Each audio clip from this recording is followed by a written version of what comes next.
ne seen i dëkk ñi nga xam ne seen i yaay seen i baay ñu ngi juddoo ci prison yi am nañu xam ñu ngi xeex Hamas. mooy li Hamas di fayu ci li Israël teg loxo ci ay suufam mu ne. yow mu rek ci teg loxo ci suufam waaye di ko dóor di ko xañ ay li gën a tuuti ci ay ak xam ak yelleefam ak yooyu di damm ay kër damay jox la ay tegtal yu ndaw rek am na koo xam ne kii fi mu nekk nii tey mën na judd bi mu juddoo maamam ak baayam yëpp di leen génne seen i kër nangu ko jox ko beneen waaye mu toog fa su ko defoon sénégalais yi mun a xari ko suñ ko defoon Guinée yi.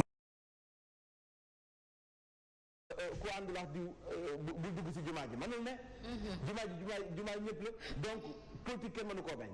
mais nag dafa am temps boo xam ne ak fa ñu koy defee. dafa am moment boo koy defee ak foo koy defee. gis nga jàngale nii buñ ci dindi woon politique bi rek gën a dox. parce que ñoom reconnaître ne état mi ngi def ay effort ñu jëm ci wàllum salaire parce que démb am na fu ma ko seetaan ñu wax ne am na ay effort yu am mais lu effort am ñun ñëpp xam nañ ne conditions yi lu muy gën di baax mu leen di gën a intéressé parce que ñi nga xam ne ñoo nekk ci biir àll bi def fa 10 ans bu ñu amoon ñu leen gënal mooy dañuy gën a jege seen i njaboot moo tax poste vacant bu ñu gis fii ci ñi nga xam ne moom mooy dëkk bu gën a jege seen ki dañuy ñëw postulé wu état kay moo war a jël ay responsabilités mën a xool oui 80% des adjoints au sous-préfet sont des instituteurs. 80%. ñoom ngay gis ci concours yi. Une grande majorité des professeurs de mathématiques sont détachés au ministère des Finances.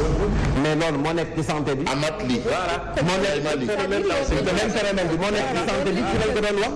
parce que ñoom boo demee ministère. ñi nga gis ci bureau yëpp. ay médecins la ñu boo seet ñu ci ëpp. seen place consulté ñoom docteur yi seen place fan la c'est à l'hôpital sol blouse blanche dem si hôpital ba mais ñun ñi toog fii yëpp am na si ñoo xam ne ku si nekk yaa ngi continuer sa formation peut-être da nga naan fii defuma ko bànneel dama bëgg def beneen étape ëllëg ñu lay gis feneen. C'est un des combats de Malo-Diatta. Oui. Parce qu'il y a des gestionnaires des projets de santé qui sortent du César. Oui. Ils sortent du César. Il y a des filières. Gestionnaires d'établissement de santé. Et maintenant, le médecin, il consulte. Mais maintenant, les médecins, vous voyez le ministère, c'est 4 étages. Du premier au 4e étage, il n'y a que des docteurs. Tous les projets de piqûres, projets de seringues, projets de docteurs. C'est le combat de Malo-Diatta. Chaque jour, il leur rappelle ça. Parce que je rappelle qu'il y a des zones au Sénégal où tu nais, tu grandis, tu meurs, tu ne verras jamais un médecin. C'est même l'aide-soignant qui fait accoucher, l'aide-soignant qui fait tout.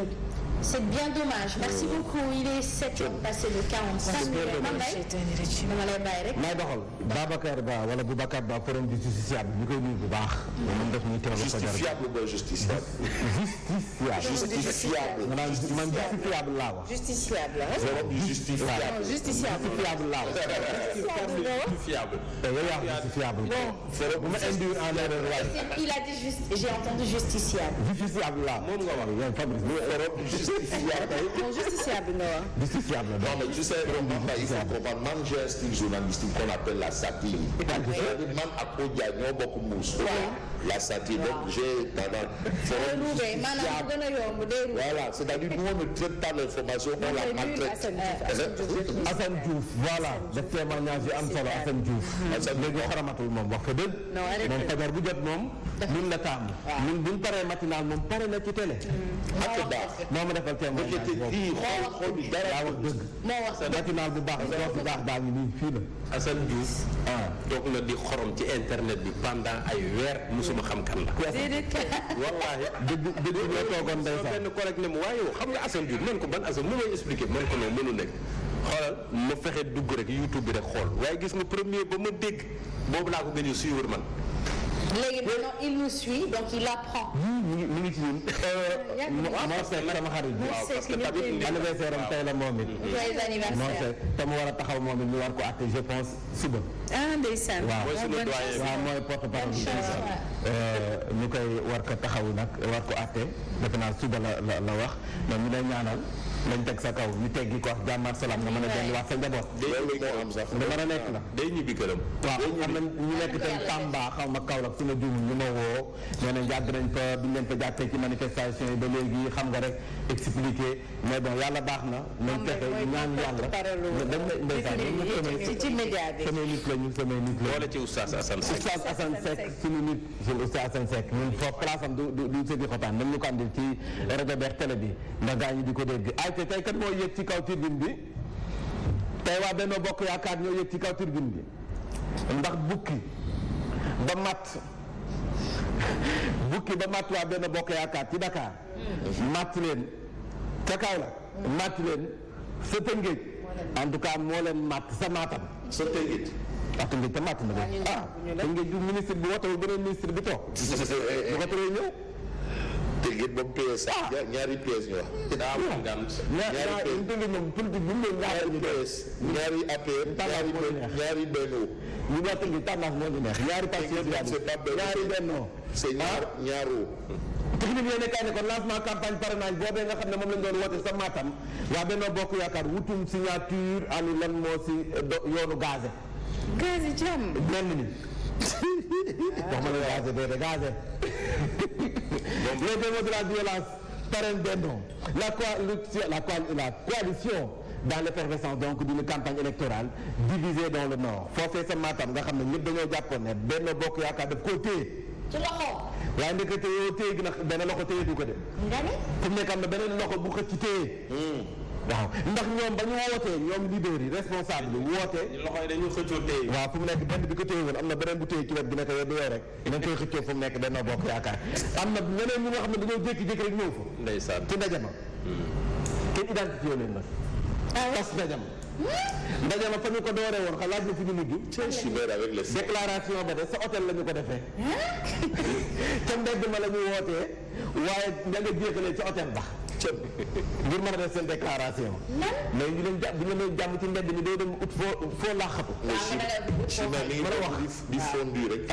di fondu rek mooy gën a fondu la. mooy jëndee bouton yi moom fu ko neex lay bës.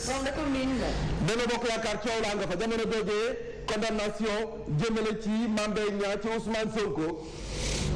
ma ne loolu tamit Ousmane Sonko risque nga ca de. bu fekkee jàll na ci bii.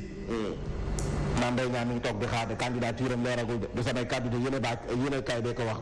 le juge Faye a signifié sa décision au préfet de Ziguinchor kon mat na léegi Ousmane Sonko warees nañu ko delloowaat ci liste bi. waaw juge Faye. waaw nee na delloo leen ko fa ngeen ko jëlee woon delloo leen ko fa. waaye fu mu nekk nii nag lépp nag mi ngi tegu ci loxoy Cour suprême ndax nag ñooy daganal candidature yi. ñooy wax bii baax ak bii bon. du benn Mame Mbaye Niang moom it mi ngi daal fanaanal toog di xaar. Piccu Ramatu sama turandoo bi. yéen kaay bi daal di siy dikk dinaa ñëw ci jàngalekat yi nga xam ne dañoo manqué conseil présidentiel la woote conseil des ministres la woote délocaliser le président Macky Sall ak kii di Amadou Ba candidat fu mu nekk ni fi ñu teg bët bi fenn fu dul Kédougou Kaolack Kaffrine Fatick ku leen di seet ci weeru novembre seet leen ci diwaan yi. novembre laa wax ku leen di seet ci weeru novembre. demal si côté yi. ku dul gis président Macky Sall ak Amadou Ba. demal Kédougou Kaolack Kaffrine Fatick. Il y aura une guerre de positionnement sans président. fa la ko bët fu mu nekk nii jamono jooju Kaolack démb daanaka gaa ñi dañ doon jayax yi est-ce que démb nag Simon démb ni ma gisoon si moom mu ne tekk nii est-ce que dama doon Kaolack. si dem na. ci diggante bi waaw. est-ce que niveau bi yéegul woon. parce que Kaolack bi de si xelam. xam nga la moo tax xam nga la moo tax mu wax loolu. Kaolack dañu fa lakk 2,6 tonnes chanvre indien. yaa ngi bu la xet gi rombee. waaw si moom dafa romb kaw rek xet gi romb ko xam nga bopp bi su fekkee sa bopp dafa ndaw. bu la xetee yamba bi rombee rek. si moom kii dafa maa moomee bopp bi. lii nga woowee. cuukeel waaw man am naa cuukeel de. am naa ndong de lii di ndong. kay sala am na. 2,6 tonnes yamba bi ñu ko lakkee. lakk bi li nga wax ni ak ay dëkk. xam nga xam naa dafa romb jege ko. dur ngay def. da ngay dur. yéen si yamba de. yow place de day waa déglu ma. dal na ma 25 kilogrammes cocaïne sa lakk ma. dal na démb waaye dal na ma fekkee ko jékki-jékki rek xam nga moom bu ñuy taa moom gaa moom da ngeen di dam mais day jékki-jékki ngelaw li tourné bu ngelaw li tourné saxaar si yëpp ñëw seen nga ne dur koy lakk nu ñuy def dur wala boo xetee xoolal moo nga bind lu am solo instant inspiration boo xetee saa yu nekkee seen kër yi togg añ sax ak ñëpp xëm boo ñibbee sa kër rek nelaw rek ngay def ñoo ne 25 kilogrammes cocaïne bi yëpp lakk nañ ko fa ay garab yu bon tombe valeur li ñu lakk yëpp xayma nañu ko ci 3 milliards waaye yamba ji ñu lakk ca kaw la waaw fa lay jógee dañu mooy saisir police gendarmerie xam naa ne li police ak douane di xam nga dañuy kii man mas naa fekk fi ñu koy lakk fii moment La quantité consigne, ça veut dire que la quantité non saisie là. waaye léegi ñoom Casamance bi waxu yoon ñu lakk nañ fay toolu yamba. waaw temps yooyu waxoon nañ ko fi. merci Mamba yow da ngay dégg. mu am pénurie yamba ci dëkk bi. ndax tool yi ñu lakk. ak yi jógee ci yeneen réew. yi jóge si yeneen réew bi. war a def transit bi fi war a dem. yamba jooju tamit. waa en tout cas Kaolack moom 2,6 tonnes lakk nañ ko fa.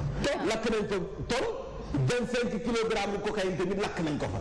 xam nga nag xet gi bu la rombee moom wax ma jayeex rek waaye. dóor ngay def 227 ci ay sénégalais candidat d'immigration irrégulière delloo si nañu leen gaañaa ngay dem de waaye ñi ca Dakhla la ñu teer ñu andiwaat leen Maroc. jaaxal nit ñaa ngi dem dañu leen di delloo si. waaw mais bon terewul loolu moom li nga wax ni dégguñu la sax ñu ñëw ci jàngalekat yi nga xam ne nee nañu gabu 8000 ci ay jàngalekat war nañ ko combler am na classe yoo xam ne soo ma la ñu tëj de amul ay jàngalekat gars yi léegi dañ naa xam naa dañ naan njàng mi daa metti c'est grave ndeysaan. njàngale bi daa metti xaalis amul ñu ne xaaral ñu làmb ji feneen rek parce que tamit boo nekkee jàngalekat nga gis ne am na benn porom ndoll boo mën a jaar def concours nekk ci leneen da nga koy def. Alors qu'avant, on apprenait mieux dans les régions que... te ba léegi nag meilleur élèves yi boo xefee foofu la ñuy génne de.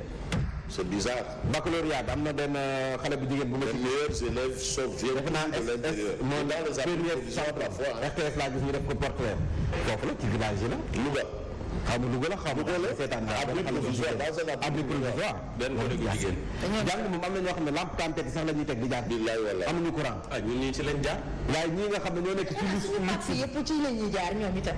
trouvaar gi nga xam ne. demewul woon ni mu demee tey jii. ñun ñu laari rek ñoo nekk fii di bajantu boo sañul bu ñu la jëndee ouverture école boo amul yére bu bees sax nga ne doo jàng. sac bu bees doo jàng. ba pare bu résultat jotee yow nga. Ndaare. ñun saaku ceeb. saaku ceeb moom la sunu papa yi doon ñaw. ñawal saak nga def ci say livre rek say kay ak say gàddu ko dem sa yoon. waaw te nag yaa te lii yëpp Macky Sall jaar na ci Senghor jaar na ci. loo ci gis Abdoulaye Wade jaar na ci ñëpp ils sont passés par là. Serigne Mbaye Thiam Abdoulaye Wade jaar na ci.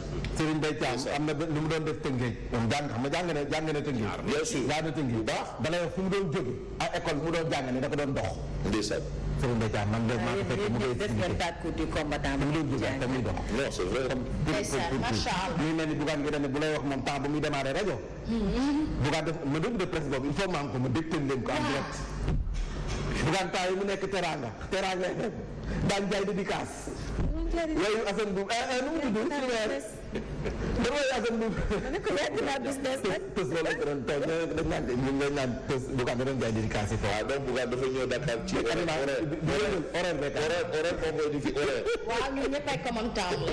horaire. le témoin ñëw ci Mamadou Ndione ñu nee na bi ñu ko génnee COSEC loxo Farba Ngom a nga ca ma ne ku bëgg xam la moo tax ñu ndax xame ca COSEC laaj ca Farba Ngom kon de Farba am na mooy la. laaj leen ko ay ñi nga xam ne dañ leen dàqee ci ancien bis bu Mermoz jamono ji laaj la fu ñuy fanaan ña nga sa esplanade bu Jumaay Sacré-Cœur 3 nekk na lool kii de sama mbokkum tëngéej Kajali Gassama économiste parti socialiste la nekkoon nga xam ne nag ba léegi ndax mu ngi fa wala déet waaye mu ngi fa de bés bi le jour dafa ñëw ci cherté de la vie et présidentielle l'électeur invisible laaj la ñoom ñooy électeur invisible ña nga xam ne ñooy dund lii nga xam ne mooy dund gu cher bi ndax consuméristes yi kat ñu ngi joxoon rendez-vous le 21 pétition contre les factures de la Sénélec Oumy Ndour porté na combat bi démb maa ngi koy gis ñu defante waaye Sénélec li démb amul lu mu dajoon ci kanamu Oumy Ndour mayu ko dara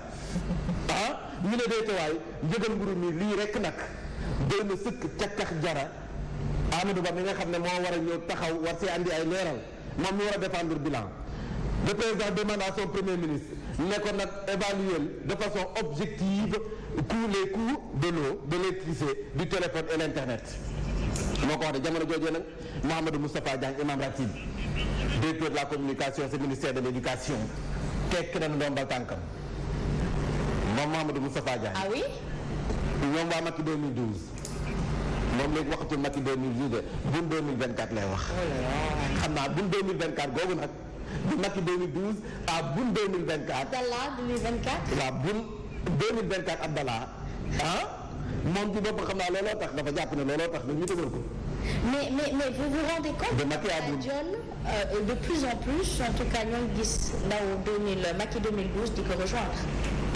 waaw. ñoo ngi koy may doole bu baax a baax. manta ñàkk waaye nag boo ngeen xam ne Mouhamadou Moustapha Diagne nii Ibrahima Mbodj nii Samba Ndiaye nii ak Mame Boye Diao boo ngeen xaar de dinañ def effet de léegi daaw si yeneen ñii nga xam ne dañ leen dàq ci gouvernement bi wala ñu dàq leen seen poste Amadou Ba dana ko yëg de Benno Bokk Yaakaar dana ko yëg boo ñu bàyyi ci xel bu baax c'est les limogeages qui vont couler le régime boo ñu bàyyi ci xel nag ndax nag ñu ngi leen dàqee noonu mënuñu nii la noonu rek l'indépendant yéen kaay ñëw si le juge Sabassy expose ses motivations moom wax na nag fi mu sukkandiku nee na man dama àtte rek teg ko ci fa ma ko war a teg ndax nag du Ousmane Sonko moo ma neex di avocat état ñoom ñoo fi am doole déedéet nee dafa sukkandiku ci non respect des articles 311 et 312 bu code de procédure pénale ci foofu la sukkandiku donc loolu rek moo tax nag mu def ni mu defee nii keneen ku ci gis leneen nag yow a tournée économique Amadou Ba ma nga ca jamono joojee nag l'exclusif ñëw ci professeur titulaire Maguette Ndiaye. autodidacte. mbaa nu mu nekkee kon professeur sa université. jaar daara nekk lan instituteur adjoint. nekk mujjee doon professeur titulaire parcours bu impressionnant la. moom professeur Maguette Ndiaye ñu ko doon rendre hommage gannaaw ba mu dem retraite un soufi de l'islam un modèle de la République au service de la nation moom professeur Maguette Ndiaye la sant ñu waa Ndiaye xam nañ ñun dafa dëgg neex modestie dafa dëgg neex yàlla buñ la sargalee war nañ la sagal professeur très bien cérémonie sargal la si université Cheikh Anta Diop ñu ngi noonu professeur Maguette Ndiaye royuwaay la nag parce que nag bu ñu fàtte ne réew mi am na ay royuwaay ba tey ñu baax ñaa ngi ci réew mi ba tey. lu Odia la. doon ma jël la voix du sud la grosse arnaque Macky et son gouvernement de combat lan la ñuy xeex. chef de la ndóol gi ak xiif gi. waaw léegi ñoom amuñu woon temps xeex ko ba tey ji ñuy wax gouvernement de combat. en tout cas la voix du sud nee na arnaque la de. nee na ay dóor l'indiscipline encore moo sooke. ñetti élèves faatu. ndeysaan. ñetti élèves faatu sa taset ay ñaari tracteur nee nañ benn dafa doon mel ni ku njëkkanteex ba sa des. mbëkk ko double ko jubal ci élèves yi ñetti faatu sa si saa si ay jigéen. Le conducteur du tracteur a effectué un dépassement dangereux sur une chaussée non indiquée et très étroite. Il a d'abord heurté un autre tracteur en tentant de le doubler, puis le groupe d'élèves et un poteau électrique. jamono joojee dem Télép Sow nag soobu na ca grève ba ma nga ca xiifal ma ànd Seex Ousmane Sonko ana Odia dafa ñëw ci Ousmane Sonko ba nga xam ne bu dee ubbi teb l'école la moom mu ngi doog a ubbi ku dem ci école ba maanaam ñu ngi koy doog a dugal ci liste bi Mouhamadou Moustapha Diagne moom génn nañ ko ci liste ba mu nekkoon moom génn nañ ko ci su mu nekk ni mu ne un cas d'école un cas de colle pour moi kon dañ ko collé toogal xaar sanction la en attendant d'autres fonctions président Macky Sall ngi séntu ku ñuy séntu nag moo di un vrai cas d'école bi nga xam ne mooy dikk di Ousmane Sonko mu sell.